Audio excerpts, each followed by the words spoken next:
HB 362 by Rep. Kerner. Staff. Rep. St. Blount has already objected. So has Rep. Carpenter. Thank you so much. Staff, would you please read the bill? Members, this is House Bill 362 by Representative Kerner. Requires schools to provide information regarding tutorship to the parents of certain students at IEP meetings. Thank you so much, Rep. Kerner, on your bill. Thank you, Mr. Chairman, and also the members. What this bill does is just it requires an individualized education program to give written notice and explain the continuing tutor program and the permanent tutor program to people that may not know, because and we're going to do that 15, 16, 17, because once a child becomes 18 and they don't know about this program, then it's a situation where they might not be able to have anything to say with decision on education, medical, financial. So I think it's very important. And I got Miss Marcia Clanton here, and she'll do a little more explaining. Okay. Yeah. Good morning, Madam Chair. Good morning, representatives. Thank you so much for this opportunity. I am the mother of 23-year-old twins who both have autism. I had no idea that this even exists. I found out about it at a Saints game on November 22nd, 2018, when they were 17 and they turned 18 in January. Some friends of ours, we were sitting down, just talking to them. They started telling us about continuing tutorship, and I had no idea what they were talking about. I told them they were crazy, that nobody could tell me what to do with my kids once they turn 18, and they were like, no, they're considered adults. And I'm like, well, I understand that, but my children have autism. So they were like, no, this is true. So we got in touch with an attorney who said, okay, well, you need to go to a family attorney.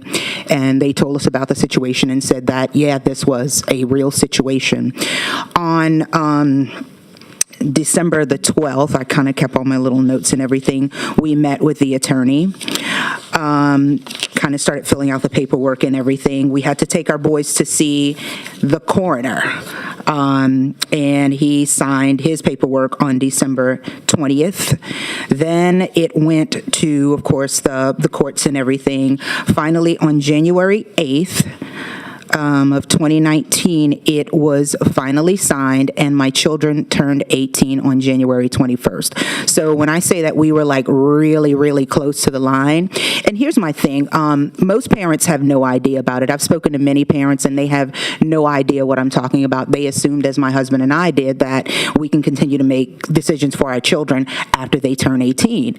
And I just feel like this is something that is very important, and it needs to be put into the IEPs or given, or information given at the IEP meetings.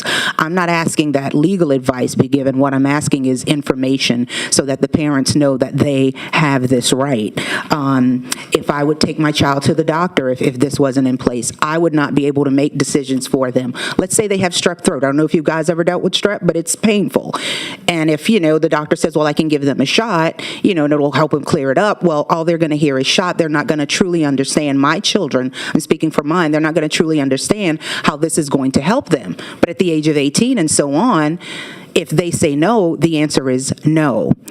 But my point is, we have to get the information in the parent's hand. Now, I did speak to someone who said, oh, they give it out. And I said, ma'am, I can promise you, we never got the information. It can start as early as 15, the information being given to the parents. Had someone told me at 15, I would have started the process. My husband and I would have started the process.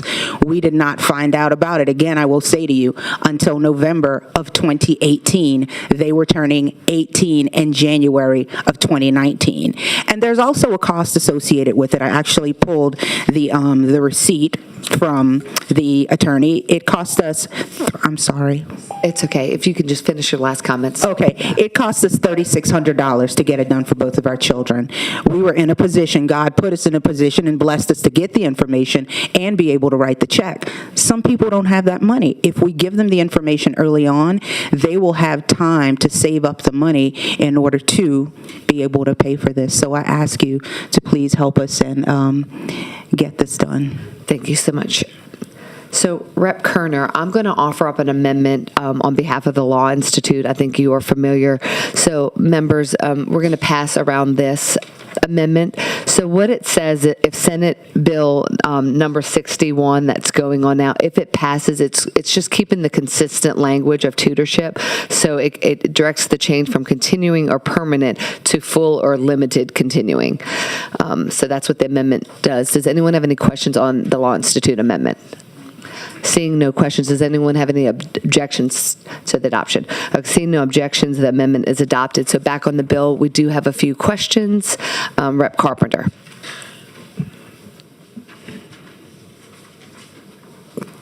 Thank you, Madam Chair.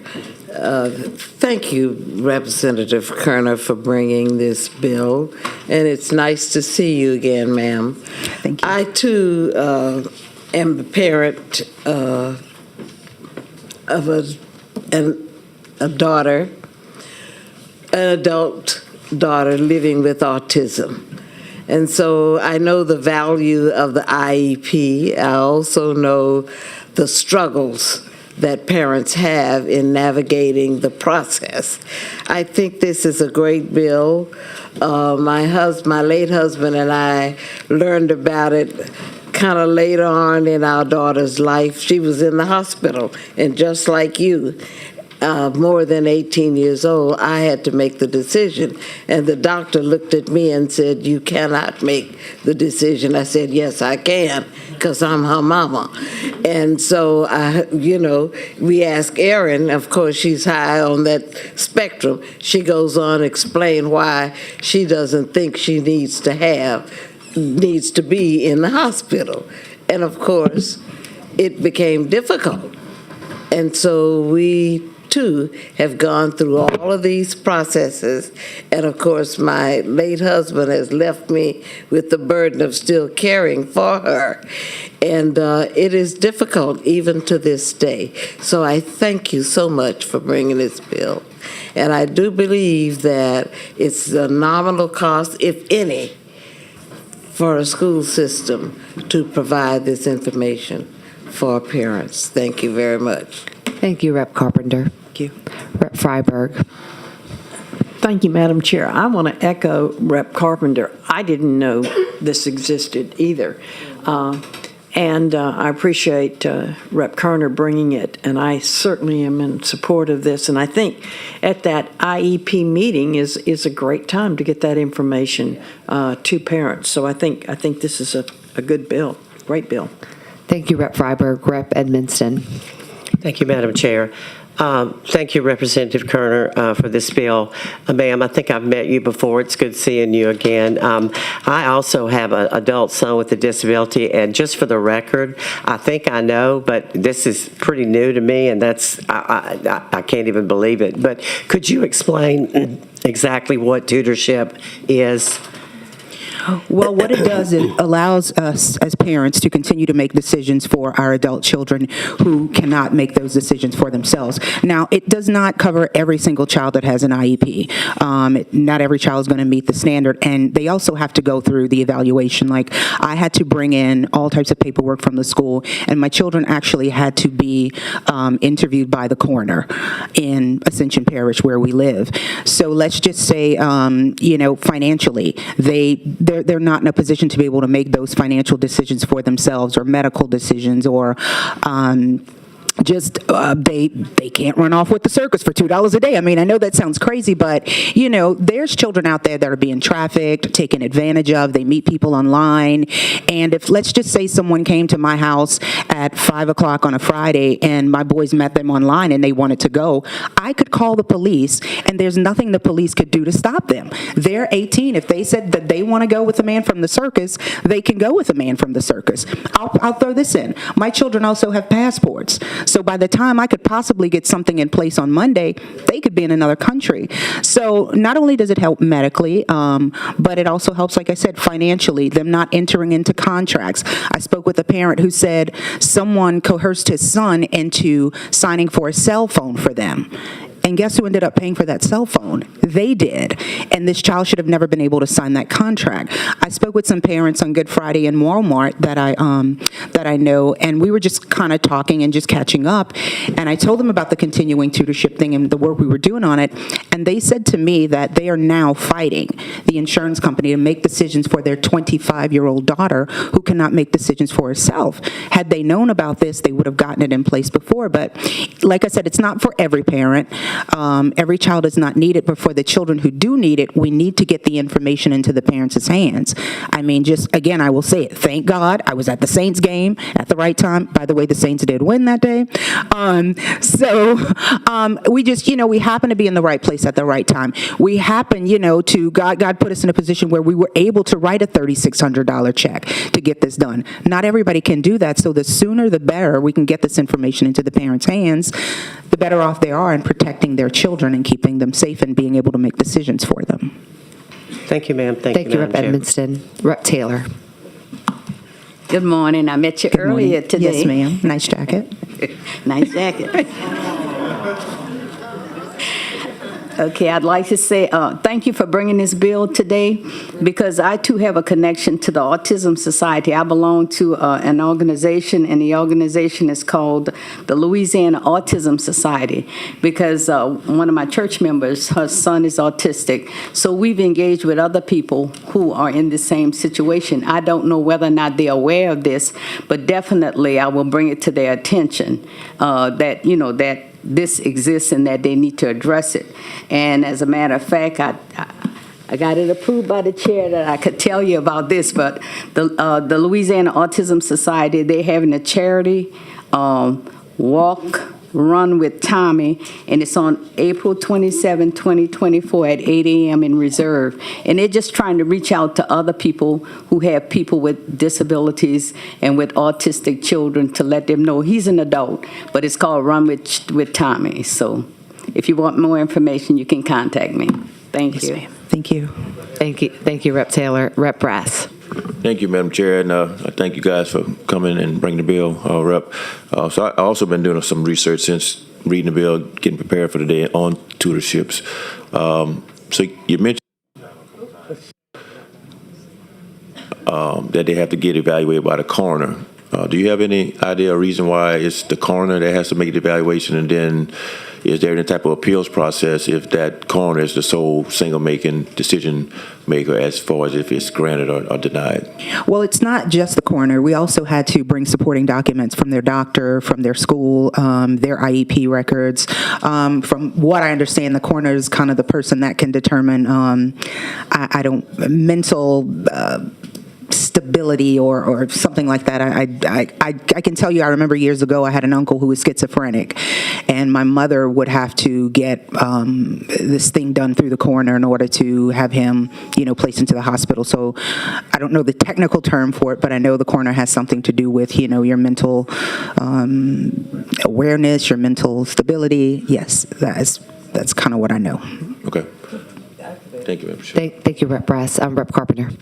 I could probably add a little to that. It was a while back when we did ours, but I think it's because I was told that the coroner steps in when there's not a doctor present to do it. We had our own physician to do it, however, but I was told that was the reason for those people who might not have a physician, that the coroner is there, so it's just in place in case.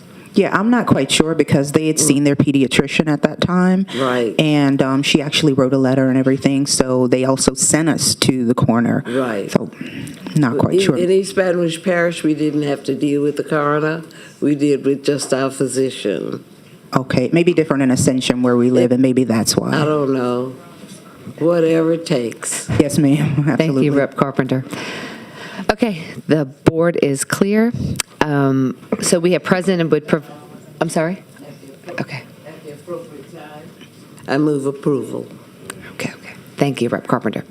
Okay, so present and would provide information and support is Natalia Dixon with SELF, Miranda Georgeton Riley with the Magnolia Rose Foundation for Autism Acceptance, Paige Lopez, Autism Allies, and ATA Lopez Foundation.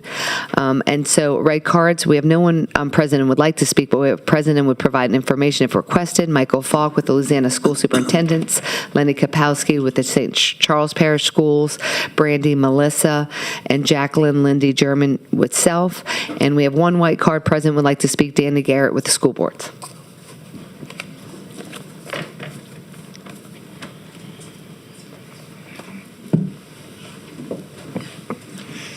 Madam Chair, members of the committee, Danny Garrett, Executive Council, Louisiana School Board Association. They actually touched on the issue that I think we needed to raise, and I've actually had conversations with some of the proponents with regard to sort of what the information that our school systems would have to provide these parents that's going to be put together by the department, and that is we just don't want parents to be confused that they're receiving legal advice from someone at their school.